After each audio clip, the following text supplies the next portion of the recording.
Hey folks, how you doing on this uh, misty and dreary Friday night, man?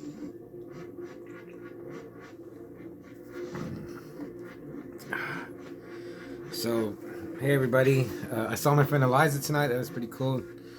Kind of lost touch, but hung out a little bit tonight at the thrift store.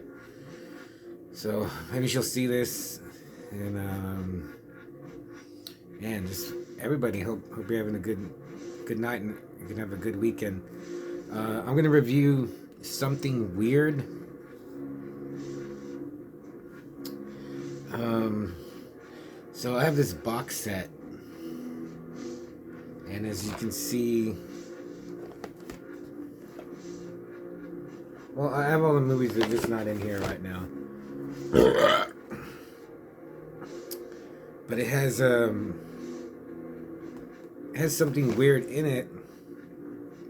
Well, it has a Gruesome Twosome, The Wizard of Gore, She Devils on Wheels, The Gorgo Girls, A Taste of Blood, and Something Weird. And of all of these, Something Weird was the one.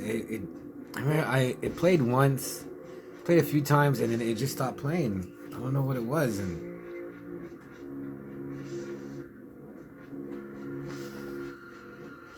it sucked because it just broke up the set. Like, I mean, so I'm meaning to buy one, but then I noticed my friend has a copy of Something Weird. I don't think he ever watches it though, and I was almost gonna like see if he wanted to trade or sell it. I was like, no, I'll just buy a new one and then just slip it in the. Which is this is a nice little box here. I just haven't because it would go up in price, it would go down. I was like, I'll get it eventually. And then after watching Blood Freak, it made me think of the something weird video. And then lo and behold, it's on Tubi. So I watched it, and I watched it a while ago. Man, off the top of my head, I want to say it's from '67, but I'm not sure. I'm not sure what it could even be like 70. It was on Tubi, so I was like, well, let me check it out. I don't really remember kind of liking it, but it's not Blood Feast, and it's not Blood Freak. But I was like, there's something about it, and so I put it on Tubi, and for some reason it just hit right this time. I kind of wasn't expecting much, so I took a lot of notes actually, and so it starts out really good with a stalking scene. This guy kills this girl, and it was a good way to start the movie. And it has this jazz, like easy jazz soundtrack, which it reminded me of that Vengeance of the Zombies, which it kind of had like a groovy 70s soundtrack. Totally did not fit that movie. For some reason, it works for Something Weird. It totally fit, and I liked it with this. So then it goes to these guys working on the building. One falls off and he hits like an electrical wire, and it breaks, and he hits the ground. So all of his coworkers come, but that wire is right there. So uh, they're trying to get him, but avoid the live wire. And one guy comes in and like picks up the wire, and it just kind of looks like he shoves it into his face, and it burns the crap out of him. And that's the character Corin Mitchell.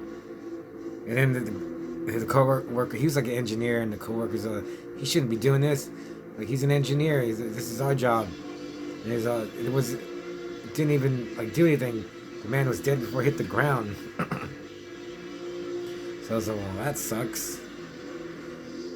Oh yeah, I'm looking at my notes. So yeah, and just right away for some reason, and I'd seen it before, I just didn't get this feeling the last times I watched it. It just has, maybe I did a little, but Something Weird just has that great late night, like Friday night, maybe Saturday night, past midnight. You got snacks, or now like beers. It's real late at night, and it just has that that great feeling. So, no, Cronin Mitchell, that's his name. The guy who gets disfigured. Um, so he's in a hospital, and he's all scarred up, and he's healing. And from this accident, he gets psychic powers. And the actor, I didn't write down his name. I forgot to look it up on IMDb. Whoever he is, he's really good. He really, like a lot of Herschel Gordon Lewis movies, some of the performances, maybe it's the audio or just the way they're filmed, they just don't leap off the screen and grab you. This guy did. And maybe I'm just seeing his H.G. Lewis's movies in a new light.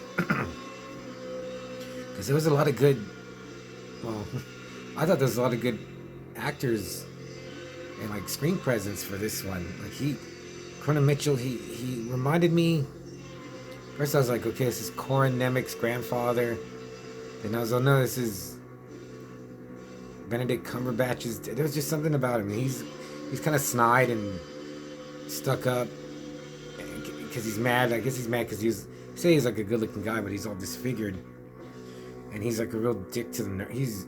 He like pretty much assaults a nurse, like trying to make out with her.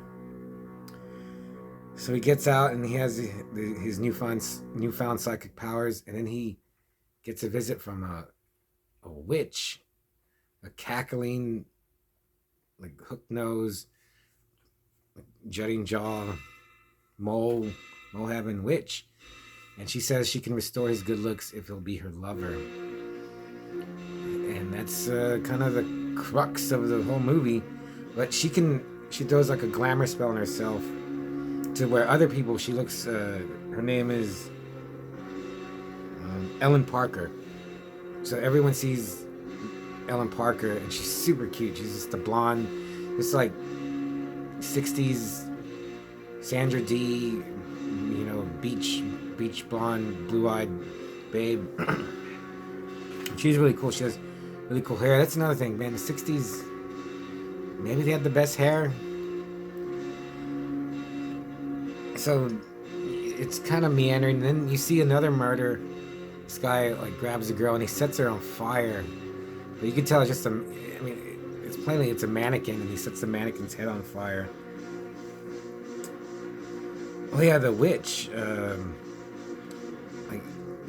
She wants him to be her lover, and she's taunting him, and she has her leg up on an end table, and for some reason she has like a lips kind of like the Rolling Stone lips, kind of tattoo on her knee, and I was like, why? And she's the witch, the actress. She has a weird name.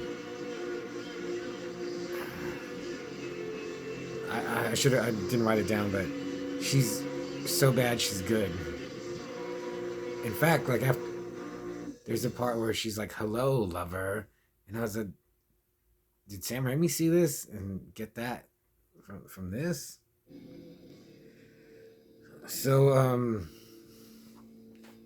these cops, okay, Cronin Mitchell lives in Jefferson, Wisconsin, and these cops, they want his help to solve murders in their town. I can't remember where they are. So they contact him, and they bring him to their town, along with Ellen Parker. And then this detective picks him up, Detective Maddox. And this guy was good too. I was like, is this again? Like, I was like, this is David Byrne's dad from the Talking Heads. Then after a while, I was like, no, this is Harry Dean Stanton's brother. He's really good, just a chain smoker.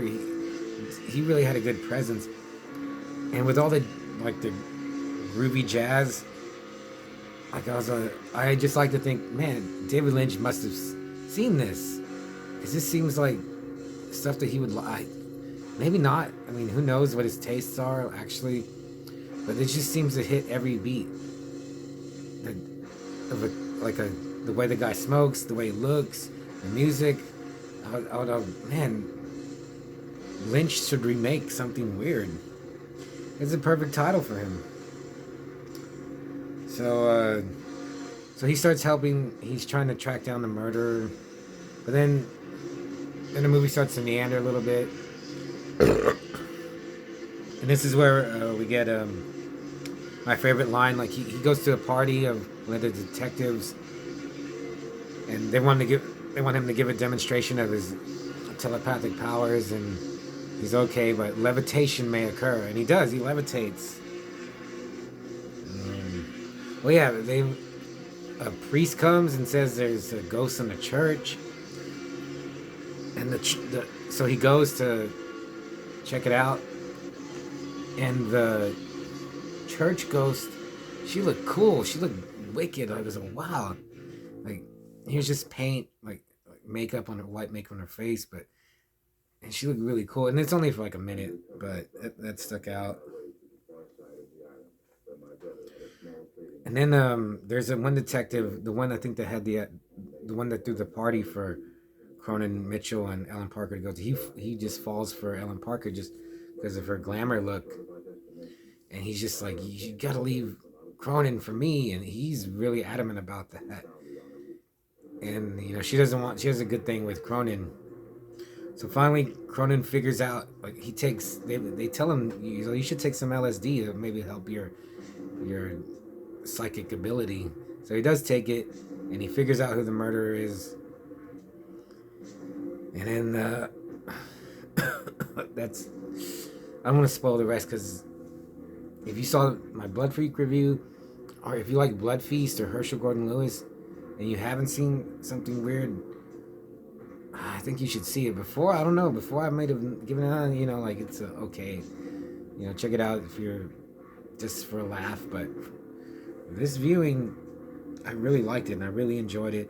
There's a part where one of the detectives, the detective that likes Ellen Parker, he's in bed and he gets attacked by his own bed sheet, and he has to fight it. And that was really great. And we're gonna, like, off the top of my head, the only thing I can think where a bed sheet attacks someone is Nightmare on Elm Street, and this guy has a fight with his bed sheet. And then it has an extended chase scene like Blood Feast. If you remember when they chase Fuad Ramses at the end, they do the same thing in here. So yeah, actually, like, the ending, I was surprised. Like, not the final ending, but what happens right before. I was like, wow, did not expect. Like, I was like, whoa, that happened. So yeah, Something Weird's on Tubi.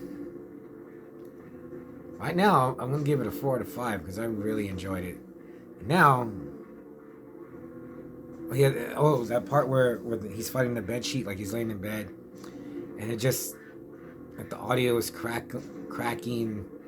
It had like a hiss or like a fuzz noise to it, and I was like, man, even on, I was watching on my computer. Even through the computer, the atmosphere of this movie really came through, and I really enjoyed it. So I'm gonna give Something Weird 4 out of 5 Manos Hands of Fate, and now I want to get the DVD, or there's a Blu-ray. I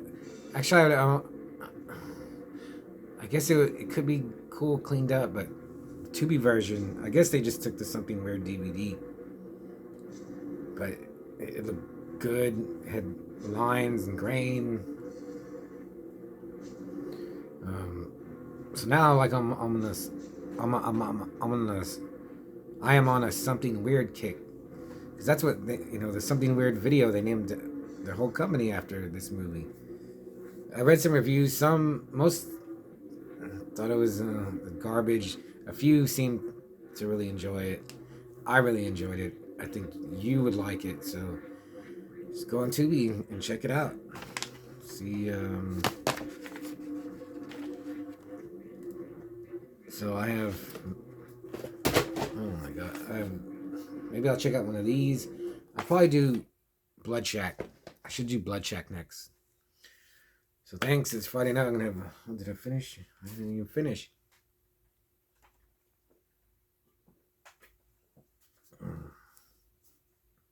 Got a couple more beers. I'm listening to TZ's